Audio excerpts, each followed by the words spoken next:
The topic of discussion today can be a pretty difficult one. We are just going straight through the Sermon on the Mount and addressing every topic that Jesus talks about, or most of the topics that Jesus talks about, and this one is the next on the list. And this is difficult because divorce is something that is so, and remarriage is something that is so common here in our society. You know, a man went to a restaurant one time where he was sitting there eating by himself, and he kept noticing there was this middle-aged woman sitting across the room who just kept staring at him. And at first he just thought she's just staring into space, she's not paying attention. So he tried to ignore it, but she just kept staring, and it made him feel really awkward after a bit. Finally, she got up and came over and said, "I'm so sorry for staring at you. I just couldn't help but notice that you look exactly like my third husband." And he said, "No, that's okay. I didn't know why you were staring. That's all there is to it." Okay. And he said, "By the way, how many times have you been married?" She said, "Twice."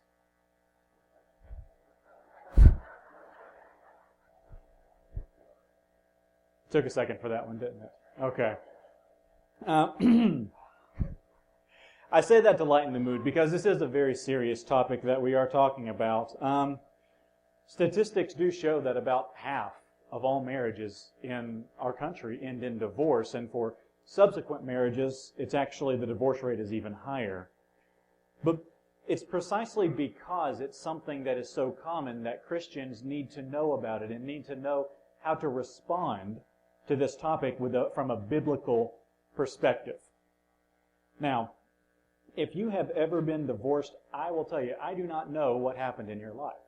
I do not know the details. I do not know what was going on. There may be people here who are divorced I never knew, because there are a lot of things about your lives I don't know.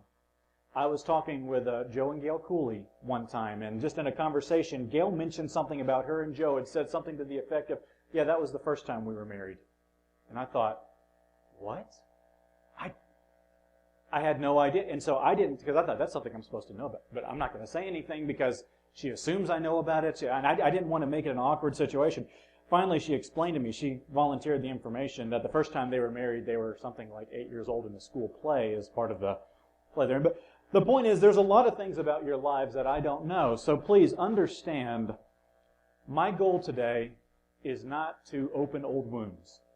My goal is to simply address this topic from a biblical perspective. I want to be very gentle, but I want to be truthful at the same time. Keep in mind, this is something important enough that Jesus thought it needed to be included in what is actually the greatest moral teaching in all of history, the Sermon on the Mount. The greatest sermon ever. And that's why it's something that I don't want us to skip over just because it is sensitive. So, I'm going to address it this way.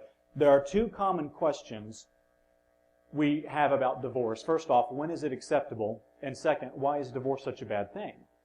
So I want to answer those two questions today based on Jesus' teachings, and then we'll talk about a little application, and I will share with you guys my absolute, intense, radical view of marriage that some of you would probably think I'm crazy for believing, but I will tell you about that here when we get into it. So the first question, is divorce, or when is divorce okay? When is it acceptable? Well, in Matthew 5:31, Jesus said this. He said, "It was also said, whoever divorces his wife, let him give her a certificate of divorce. But I say to you that everyone who divorces his wife, except on the ground of sexual immorality, makes her commit adultery. And whoever marries a divorced woman commits adultery." So, now I want to be very clear from the start here.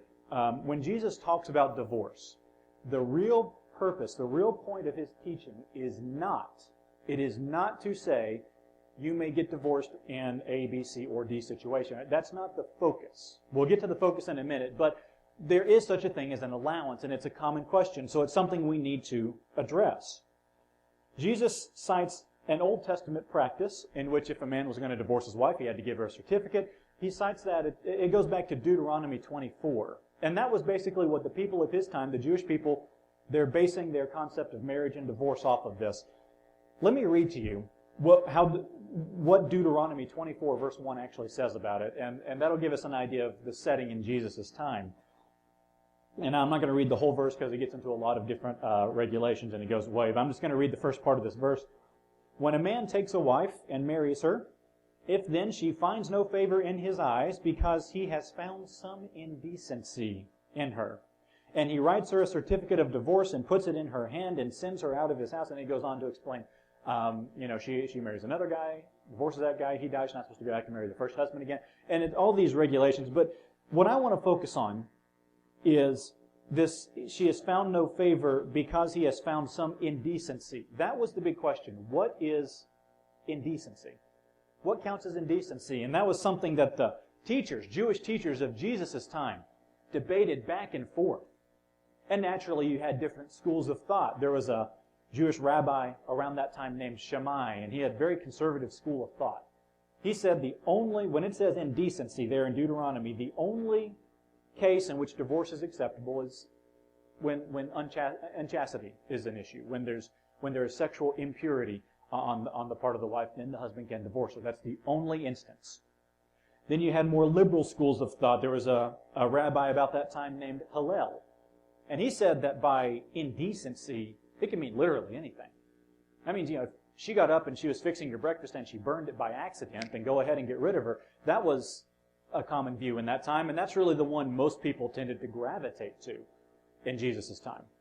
And then you had another extreme guy named Akiba. He said by finds no favor in his eyes, he meant if a husband sees a woman he thinks is more attractive than his wife, it's okay to divorce the first wife, to marry that one.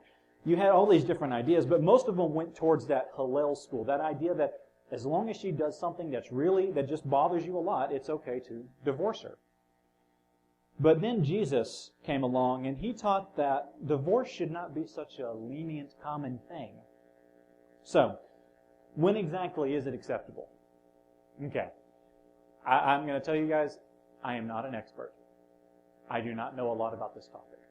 I have listened to experts on it. I have listened to people who have studied extensively, and I'm going to share with you some times when I believe that divorce and remarriage is acceptable, or when it should be recognized. But understand, these don't come from me. I'm actually getting these biblical concepts from a guy named Charles Swindoll. You've probably heard of him. He's done a lot of study into this topic. It's a very in-depth, very complicated topic, and there can be a million different factors that play in. But Charles Swindoll wrote a publication called Divorce, When It All Comes Tumbling Down, and he insisted, after much study, that there are 3 situations in which the church should acknowledge biblically divorce and remarriage. Okay, now you may not agree with all of these. That's okay. Like I said, it's a very difficult topic. But these are the 3 he outlines. First off, when marriage and divorce occurred prior to salvation. 2 Corinthians 5:17 says, "Therefore, if anyone is in Christ, he is a new creation. The old has passed away. Behold, the new has come." And the claim that he makes is when a person, before a person knows Christ, before they are enlightened in that regard, when they come to know Christ, if they have already gone through divorce and marriage and divorce, then essentially Christ has made them into something new. They are different. And he argues people should have the right to remarry after that. Now, I can see both sides of that. But honestly, if a couple came to me and wanted to be married and that was one of their backgrounds, I would probably marry them. I think I would feel comfortable with that.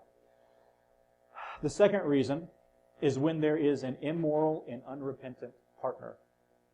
All right, now this is what Jesus said when he said, don't divorce her except for sexual immorality. Okay? That term for sexual immorality is one that, it's the Greek word is porneia. It's where we get our words like pornography. And it has been translated in a number of different ways. Everything from as specific as adultery to just a general unfaithfulness and everything in between. It's very difficult to understand exactly that word. And I'm not an expert, but I will say it does imply something that is harmful to the spouse and something that is of a sexual nature. Now, please remember also, this teaching of Jesus is not about when can I divorce such and such person. Okay? We'll get to the real purpose, but the ideal, even in the event of some sort of unfaithfulness on the part of a spouse, the ideal is still forgiveness and reunion. Now, obviously, that can't happen if there's no repentance, but forgiveness and reunion is still the idea. I went to a church years and years ago, And one day, they stood up and made an announcement about the music minister at that church. He's just a wonderful, wonderful guy. Loved him to death. They stood up and they said, he is going to be resigning from his position because he has realized he has some past sins that he needs to work out and he needs to deal with. And it's something we want to pray with him for. But for the time being, he's going to step down from ministry. And that was something that, it was something that needed to be done. But see, I knew him really well, and I knew what was going on in the background. I knew that he had had some past issues that had led him into some very serious sexual temptation. And in some regard, to some extent, he had indulged those temptations. And, he's married to a great lady, though. And technically speaking, if you're really going to be official, legalistic about it, I think she had the right to divorce him. I think he committed porneia, and she had the right to divorce him. But she chose rather to, when he was repentant, she chose to stick with him. She chose to try to get the marriage to work. And he went through therapy, went through counseling. He got some of his issues resolved. And to this day, they are happily married.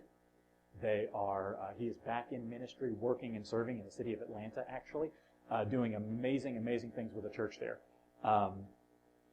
That's the ideal for marriage. There are times where divorce is acceptable, but the ideal is that it's going to be that strong relationship. So when marriage and divorce occurs prior to salvation, when there's an immoral or unrepentant partner, and the last reason actually comes from 1 Corinthians 7. This reason is abandonment by a non-believer. In 1 Corinthians 7, verse 12, Paul writes this, "To the rest I say, I, not the Lord," so Paul says, even this is his opinion on it, "that if any brother has a wife who is an unbeliever and she consents to live with him, he should not divorce her. If any woman has a husband who is an unbeliever and he consents to live with her, she should not divorce him." Let's get down to verse 15. "But if the unbelieving partner separates, let it be so. In such cases, the brother or sister is not enslaved. God has called you to peace." So when there is an unbelieving spouse who insists on separation, insists on leaving, it is okay for the Christian to let them go and to remarry. They're not bound in that regard. And I told you there's a very complicated topic. There's a lot of different possibilities, things that are going on. But those are, I think, three pretty biblically sound concepts for when it is allowed. So there are instances in which divorce is considered acceptable. Again, it's not ideal, but there are cases. Jesus gave us cases where it should be allowed. And as Christians, we should not pretend like it is never the case, like divorce is never justified. I know a wonderful Christian woman who her husband decided to leave her, walk away from their marriage. And not only her, but walk away from the faith as well. He claimed he didn't believe in God anymore, just walked away from everything and left her to raise her children by herself.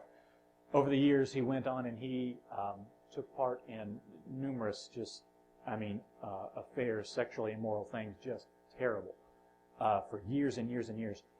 And legally, for years after they were married, she would never, she wouldn't date anybody, she wouldn't marry anyone else, she wouldn't divorce him. Finally, after years and years and years, she came to the conclusion he's not coming back. But she waited, hoping that he would change his mind, that he would come back to Christ, that he would turn his life around.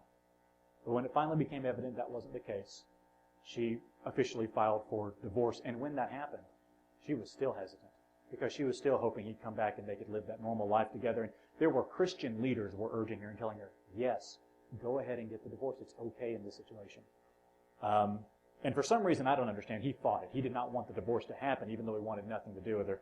But she went ahead with the divorce. Several years later, she ended up remarrying. She actually married my father, and today she's my stepmother. And you know what? She was justified in doing that. There are some cases where it is acceptable. Now, I find those are pretty rare, but there are cases where divorce is an acceptable thing. It's not ideal, but Christ did give us occasions. So, when is divorce acceptable?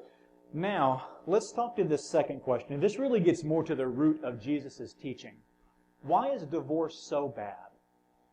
To answer this question, I'm going to go to another teaching of Jesus in Matthew chapter 19. And this one, he's actually questioned about it.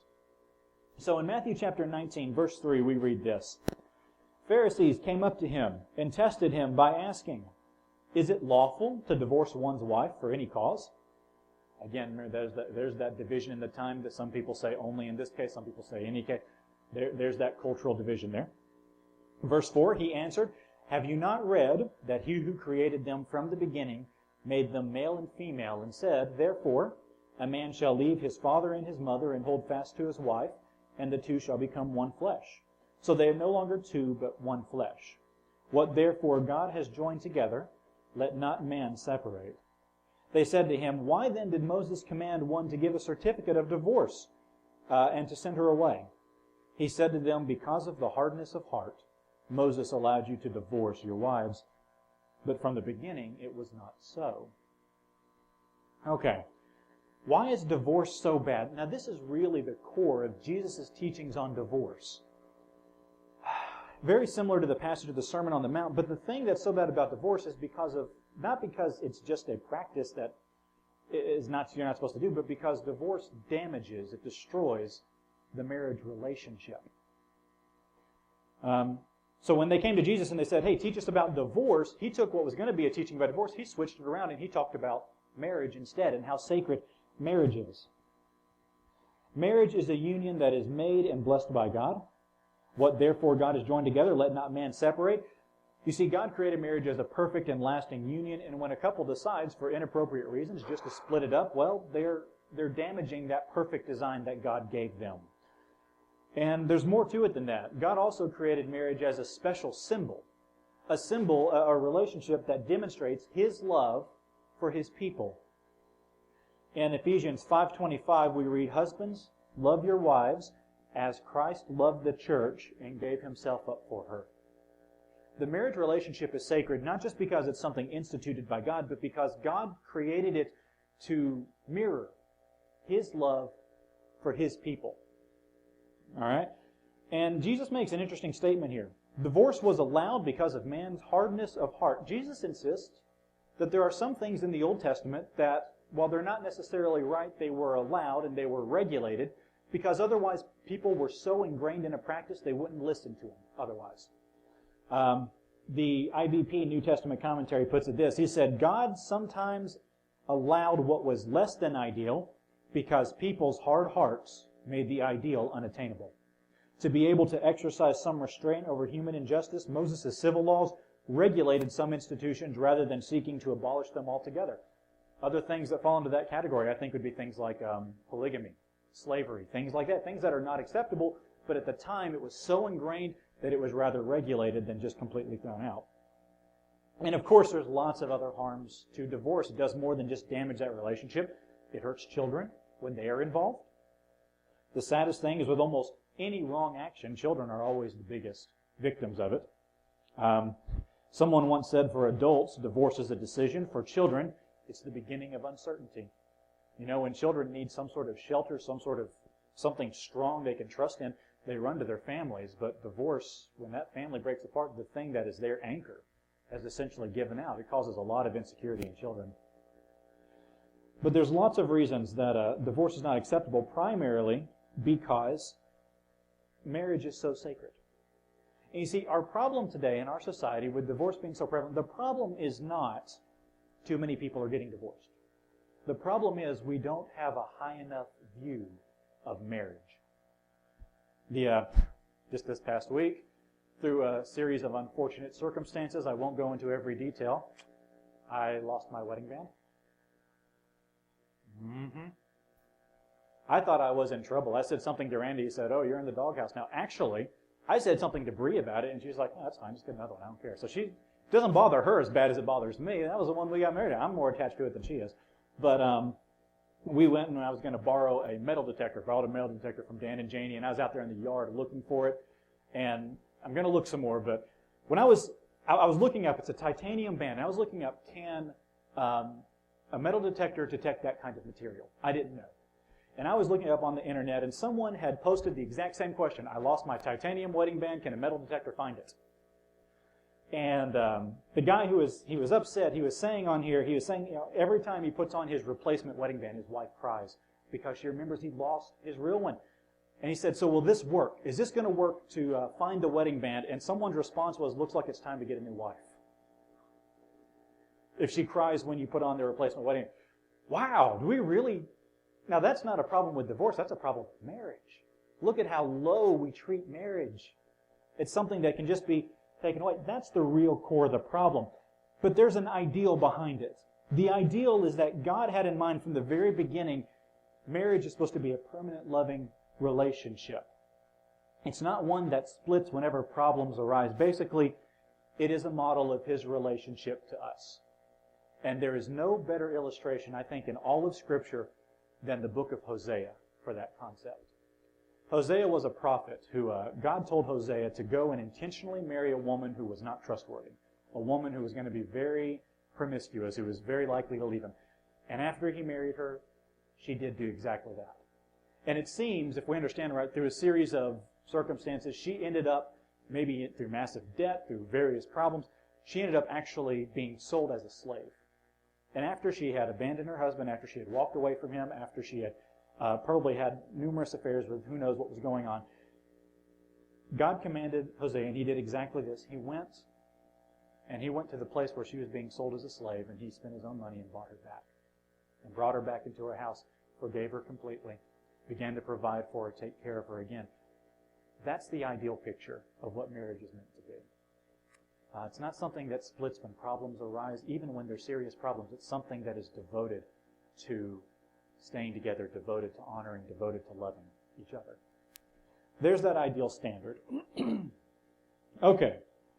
And time is moving a lot faster than I thought it was. But I will say this. Here's the point of what I'm trying to get at. It's not about divorce. It's about marriage. That's really what Jesus' teaching is. It's not really about divorce. It's about marriage. Now, let me talk very quickly about some application for this concept. Okay, believe it or not, no matter what your marital status is, there is application for you in this teaching. Okay? First off, let me address anyone in here who may be divorced. I do not know the circumstances of your divorce. I don't know the circumstances of your relationship. I don't know what all happened, but you know, and you know based on biblical teaching, whether or not the divorce was justifiable. Now, if it was not, and I do find a lot of divorces are not justifiable biblically, if it was not, then you need to know and acknowledge that the divorce was wrong. I have heard people take it so far as to say that if you divorced for the wrong reason and then married again and then repented, to really be repentant, you have to divorce your second spouse and be single. Don't do that. I don't buy into that. But if you've not yet, though, you do need to turn to Christ and ask for forgiveness. And you may need to turn to other people who have been hurt, maybe your ex-spouse, maybe your children who have been hurt in the process. And I will say this, though, if you have turned to Christ, if you have acknowledged that, if you have asked Him for forgiveness, then you are forgiven completely. And there is no reason to continue living in guilt. Romans 8:1 says, there is therefore now no condemnation for those who are in Christ Jesus. That's the advice I would give to people who have been divorced. For people who are, for you unmarried people, especially you younger unmarried people, and there's a few of you guys in here, I can give you some very good advice. In our society, it only takes one person to divorce. No matter how devoted the other spouse may be, one person can cause a divorce to happen. And so the best advice I can give to you young people who are unmarried is you use good judgment in choosing a future spouse. Okay? Because I'll tell you what's going to happen. Young guys, you are going to move out, you're going to go away, and you're going to meet some beautiful girl, and the second you do, just like that, your brain is going to shut off, and you're going to stop thinking. That happens. It happened to me. Okay? And young ladies, you are going to date around in your young adult life. You're going to date around a number of guys until you meet the perfect guy. You'll know he's perfect because your parents hate him. When you meet the perfect guy, you will marry him. Okay? That's fine, but make sure he's a good choice. Here's how you know whether or not a spouse is going to be a good choice. Here is the number one most important test. How much do they love Jesus? That's the number one most important thing. That is the best advice that I could possibly give you, is make sure they love Jesus. I got to do a wedding here a few weeks back for an old friend of mine, and his wife, who he's married, she's Oh, she's a great girl. She's a Christian girl, fairly new Christian, and she is starving for the Word of God. She is dying for a closer relationship with Jesus. I love that about her. And so during the wedding, I got to share, my little sermon, my advice to them about marriage. And normally, in weddings, they're sitting there looking at you, oh, you're so beautiful. No, you're more beautiful. That's normally in the weddings, but she was right there focused on me. She was eating up every word I said. I loved it, and I got to give her the best advice I could give anyone. I said, the best thing you can do for your spouse is you can pursue Jesus. That is the best thing for your relationship. And this is where we get into my radical view of marriage. These are things that some of you will roll your eyes at. Some of you may think I'm crazy. I don't care. Too bad. I am 100% convinced. I have no doubt in my mind that this is the case. This is what I believe about marriage. A marriage between any man and woman, any, can not only work, but be successful if both of them are willing to commit themselves entirely and first of all to Jesus Christ. Now, that can be kind of radical. Do I need to tell you the implications of this? According to my theory, that implies that a marriage between Rush Limbaugh and Nancy Pelosi would not only work but be successful if they would both put Jesus Christ first and their marriage second. I am convinced of that. That is a radical view, and a lot of people won't agree, but I am convinced that is absolutely the case. So, young people, again, use good judgment and who you select. Make sure they love Jesus, because that is going to be the strongest thing you can do for your marriage. When I was in high school, I don't talk about this often, but I started dating a girl who I was under the impression at the time she was a Christian. And at first I was just crazy about her. I thought, maybe someday we'll end up getting married. Wouldn't that be great? But the longer we dated, the more I realized that she was not that serious about her faith. And eventually that was one of the big reasons that this dating relationship broke down. And to this day, I went off to college, I met Bree, I married her, and to this day, I will tell you the best thing about my marriage is I married a woman who loves Jesus more than she loves me. The absolute best thing about our marriage. So, young people, use good judgment when it comes to selecting a future spouse. And there's one more group I want to address here. Married couples. You may be thinking, well, I'm never going to get divorced. I'm too devoted for that. Let me kind of challenge your idea of devotion. I have known Christian married couples who absolutely hate each other. They cannot stand to be in the same room as each other.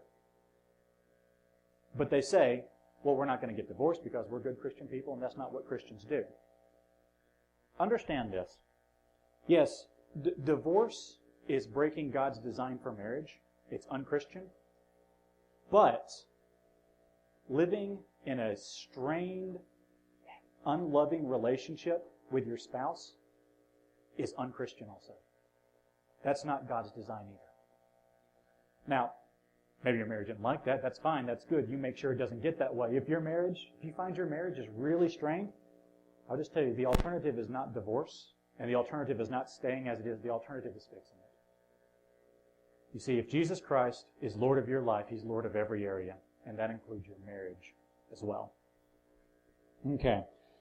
Really, when you get down to the core of it, this whole thing, it's not about divorce, it's about marriage and how sacred it is. And if we keep that in mind, we will follow the right path with it.